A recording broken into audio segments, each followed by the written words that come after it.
આપણને ઘરમાં મમતા હશે, કોઈને પોતાના આશ્રમમાં મમતા હશે, મમતા તો મરી ગઈ.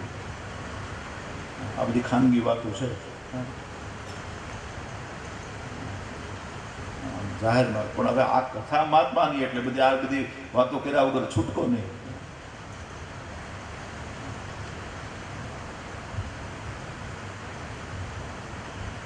ભાગીને ક્યાં જઈશ?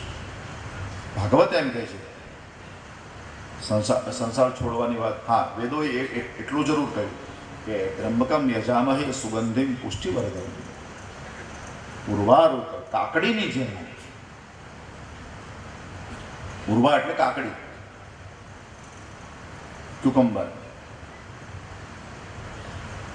કાકડી એક એવું ફળ છે, ચીવડું. ચીવડું કચ્છી ભાષામાં ચીવડું જ કહે ને, શું કહે? હા, ચીવડું આવે. શું કહે? હા, કાકડી તો નહીં, મને ચીવડાને શું કહે? પપૈયું જુદું, પપૈયું જુદું, તરબૂચ જુદું. પેલી સાકર ટેટી આવે તે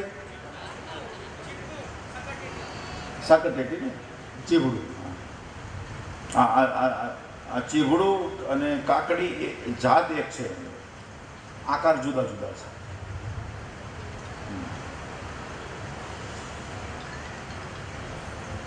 ક્યુકમ્બર.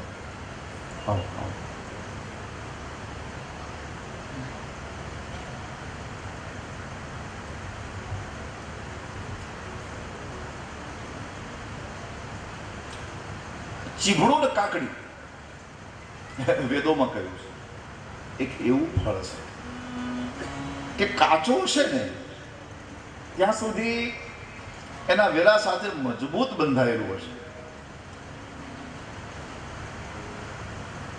અને આ વાતની ખબર વડીલોને વધારે હોય, જે ખેતરમાં ગયા હોય એને વધારે ખબર હોય. હસુબા, જેને ખેતરનો અનુભવ હોય ને એને આ વાતની ખબર હોય. હા,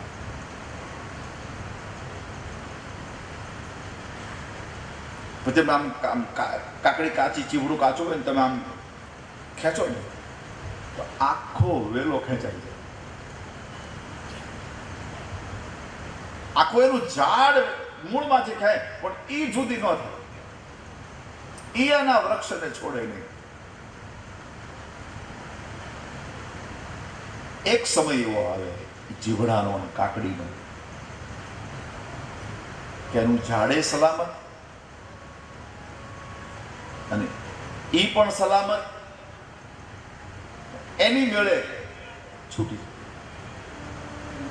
એની મેળે છોડવાની જરૂર, તોડવાની જરૂર ન પડે. એની મેળે છૂટી ન્યા જ પડી ગયું. હા, ખેડૂતોને આ વાતની ખબર હોય. પછી છે ને પાકી ગયેલી કાકડી કે પાકી ગયેલું ચીભડું એને ખાલી ઉઠાવવાનું જ હોય, છોડવાનું ન હોય. ખાલી ઉઠાવી. પાકી ગયા પછી કાકડી કે ચીભડું એના વૃક્ષને પકડી રાખતું નથી, છોડી દે છે. એવી રીતે જીવન જ્યારે પક્વ બને છે, જીવન જ્યારે આપણું પાકે છે, પછી એને આ સંસાર છોડવો પડતો નથી, છૂટી જાય છે. સંસારની રસમો એને છોડવી નથી પડતી, છૂટી જાય છે.